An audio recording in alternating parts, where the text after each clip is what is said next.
Stop for a second. Don't move. Don't rush, because the moment right before he enters you is the most powerful second you will ever hold.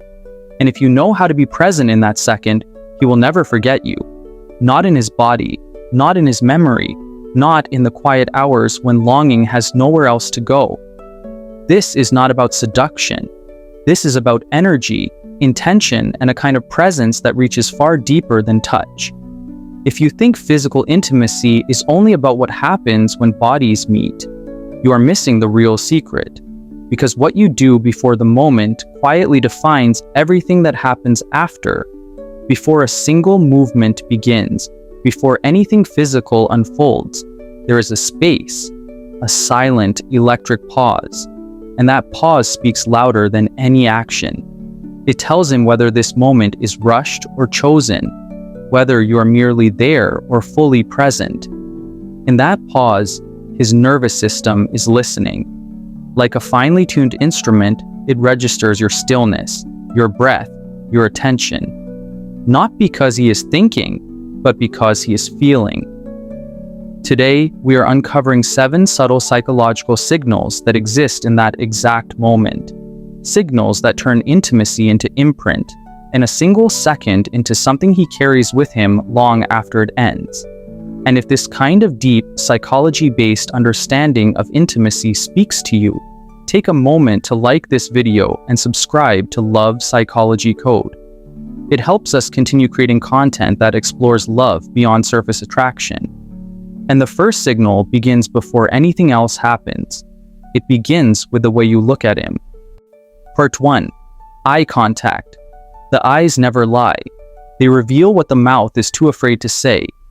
There is a reason this moment begins with the eyes. Right before intimacy, when most people instinctively close their eyes or look away, something deeper is quietly being decided. Not consciously, not logically, but emotionally. It's not because looking feels too intense, but because being seen feels vulnerable. From a psychological perspective, eye contact activates presence. It slows the nervous system and pulls both people out of autopilot. When a woman holds his gaze softly, without tension or performance, she sends a message that bypasses words entirely. I'm here. I'm not rushing. I'm choosing this moment with you. The symmetry of this exchange matters. 2 people meeting at the same emotional altitude, neither hiding nor chasing. Many women believe eye contact is about seduction, but in reality, it's about staying with the moment instead of escaping into movement, staying emotionally open instead of retreating into instinct. His brain isn't registering beauty in that second, it's registering safety. His nervous system reads her gaze like a signal flare saying, "You don't have to armor up here." In real life, this is often the difference between intimacy that fades and intimacy that imprints. Men remember moments when they felt recognized, not just desired. When someone looked at them as a person, not as an experience to rush through. That recognition awakens masculine presence. Desire deepens because it is anchored, not scattered. As philosopher Simone Weil once wrote, attention is the rarest and purest form of generosity. And in intimacy, attention given through the eyes becomes a quiet act of devotion. When eye contact opens the emotional door, the next thing that enters is not touch, but sound. The 2, whisper. There is a moment when the room feels smaller, quieter, almost suspended. And in that moment, sound matters more than words. A whisper is not about saying more, it's about saying less, but letting it land deeper. This is where many people get it wrong. They think whispering is just softer talking, or a form of dirty talk. It isn't.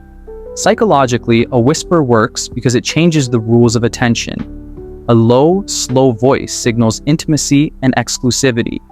It tells his nervous system, this message is only for you. When the volume drops, the brain leans in. The rhythm slows. The message bypasses logic and travels straight to sensation. It's not the sentence that matters. It's the pace, the closeness, the fact that no one else could hear it even if they tried. From a psychological lens, Whispering activates emotional focus. It narrows his world. For a brief moment, there is no past and no future, only this connection, only this shared breath between words. That's why complex phrases don't work here. Simplicity does. Truth does. A single, sincere line spoken slowly can attach desire to feeling, not just arousal. In real relationships, this is often what separates intimacy from performance. Many women rush to fill the silence, afraid that quiet means awkwardness, but a whisper thrives because of the quiet around it. It feels intentional, chosen, and that intention makes a man feel not just wanted, but included in something private. If you've ever experienced a moment like this, where a few quiet words change the entire emotional temperature, share it in the comments. Your experience may help someone else recognize what they've been missing. But even before words exist, the body has already begun speaking in an older language, one that doesn't rely on sound at all. Number 3, breathe. Before words are formed, before touch becomes intentional, the body begins to communicate through rhythm. Breath is the first language of intimacy, and when it's conscious, it changes everything. Not fast, not forced, just close, slow, and unhurried. In that stillness, breathing becomes an invitation rather than a signal. Psychologically, breath sets the tempo of the nervous system. When your breathing slows, his follows. This is not control. It's regulation. Two bodies quietly aligning without effort. When your breath is close enough to be felt near his ear or neck, anticipation rises naturally. Not because anything is happening yet, but because something is about to. That space creates tension without pressure, desire without demand. Many people mistake intimacy for movement, but breath asks for restraint. It tells him, we are not rushing this. The pauses between inhales matter as much as the air itself. In those pauses, his attention sharpens, his body becomes present, the mind steps aside. What he feels isn't urgency, but gravity, a pull toward your rhythm. In real moments of closeness, this is often what men remember without being able to explain why. The feeling of being drawn in, of slowing down without being told to, of wanting to stay inside the moment rather than move past it. Breath does that. It anchors desire to presence. It transforms instinct into awareness. At a deeper level, this is energetic leadership, not dominance, not submission, guidance. You're not steering him somewhere. You're inviting him to arrive where you already are. And when he meets you there, the connection feels mutual, grounded, and real. As one quiet truth goes, breath is the bridge between body and feeling. When that bridge is steady, intimacy stops being accidental and starts becoming intentional. And once breath is shared, a single, deliberate touch can change the entire meaning of what comes next. Before touching his face. Have you ever noticed how different a moment feels when you touch someone's face instead of their body? That single choice changes the entire emotional temperature of intimacy. Right before closeness deepens, placing both hands gently on his face is not a move of urgency. It's a declaration of meaning. Psychologically, the face is identity. It's where we recognize one another as human, not as roles or desires. When your hands hold his face without pulling, without rushing, without asking for anything, you interrupt the familiar script of desire. You replace momentum with intention. The gesture says, I'm not here because I need you. I'm here because I choose you. This touch works because it slows the sequence. It creates a pause inside the action. His nervous system reads it as reverence rather than demand. Many men rarely experience touch that feels like selection instead of consumption. When they do, defenses soften, shoulders drop, breathing deepens.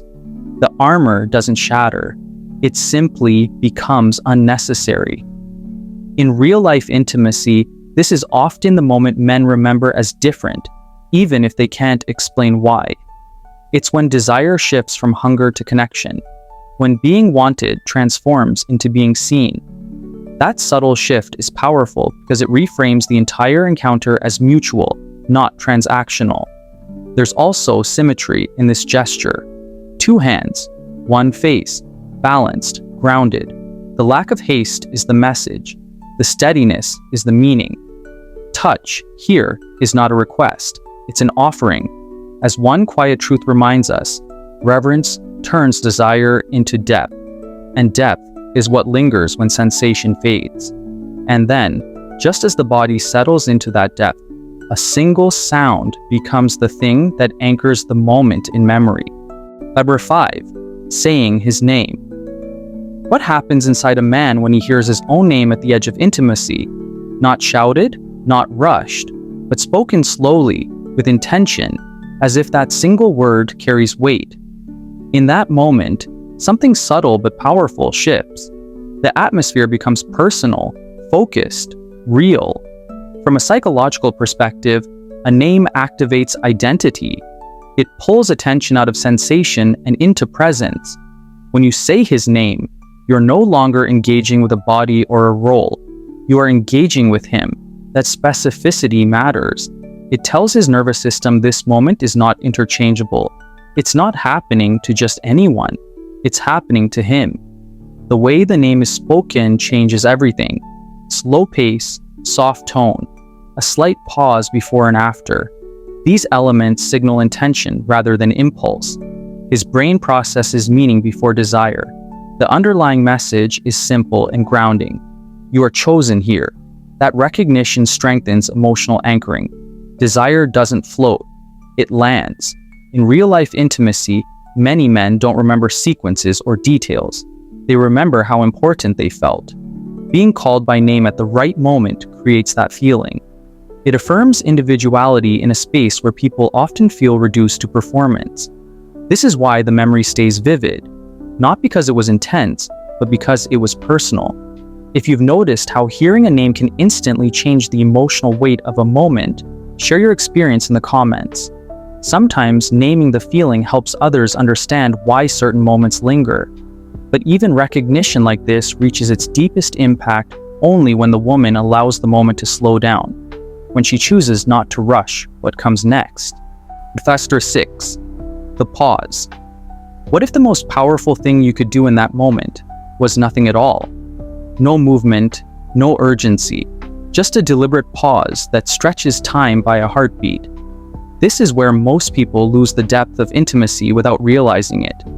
They rush, not because they want to, but because silence feels unfamiliar. And yet, psychologically, this pause is where anticipation reaches its peak. From a nervous system perspective, pausing signals confidence and control. Not control over him, but control over the moment. When you stop without hesitation, your body communicates certainty. His system reads that certainty instantly. The absence of movement becomes information. It tells him this moment isn't slipping away. It's being held. Most intimacy fades because it moves too fast for memory to form. The brain needs stillness to imprint. When you pause, keep eye contact, keep your energy grounded, you allow anticipation to rise without release. That tension isn't uncomfortable, it's magnetic. It pulls him deeper into presence. He's no longer thinking about what comes next. He's inside the now. In real experiences, this is often the second man described as unforgettable, even if they can't articulate why.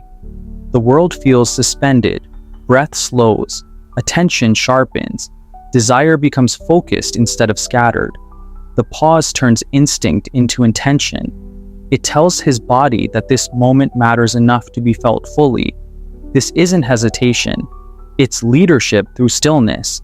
You're not delaying intimacy. You're intensifying it. The quiet becomes loud. The stillness becomes heavy with meaning. And because the moment is not rushed, it becomes memorable. And when you know how to enter that pause consciously, it becomes something repeatable, almost ritualistic, which is why the final layer is not a feeling, but a simple structure you can return to every time. Number 7. Final checklist, 10 seconds prior to the threshold. If you had 10 seconds to decide how this moment would live inside him, what would you do differently? Those final seconds before intimacy are not empty. They are a threshold, and crossing it without awareness turns the moment into momentum. Crossing it with intention turns it into memory. This checklist isn't a technique, it's a way of arriving fully. First, pause. 1 heartbeat. That pause tells your body you're not being carried forward by urgency. You're choosing to be here. Then eyes. Soft, steady, unhidden. Not asking for reassurance, not performing, simply present. Presence is felt immediately. Next, breathe. 1 or 2 slow breaths that settle your chest and soften your shoulders. This regulates your nervous system and quietly invites his to match your rhythm. No force, no instruction, just alignment. Then, if it's true, a whisper, not a line, not a script. A short, private truth meant only for this moment. Follow with touch. Hands on his face, not to pull him closer, but to acknowledge him. Touch that communicates selection rather than need. And finally, his name, if it fits. Spoken calmly, clearly, like a seal placed at the edge of the moment. Psychologically, this sequence creates coherence. Body, emotion, and intention line up. And that coherence is what he feels. Not just desire, but depth. Not just closeness, but meaning. He doesn't step into a body. He steps into an emotional space that has been prepared with care. This isn't about perfection. It's about consciousness. Because when intimacy is chosen instead of rushed, the imprint is different. The memory lasts longer. And the moment he carries with him forever isn't what happens next. It's the way you chose to be there before anything else began. A man doesn't remember techniques. He remembers how he felt. True intimacy is never about what you do in the moment. It's about how you show up before it begins. When a woman becomes present at that threshold, desire stops being just physical. It turns into emotion. Emotion settles into memory. And memory becomes attachment. That's how fleeting moments turn into something lasting. Not through intensity, but through intention. If this way of understanding intimacy resonates with you, take a moment to like this video and subscribe to Love Psychology Code. We explore love where awareness turns connection into something unforgettable.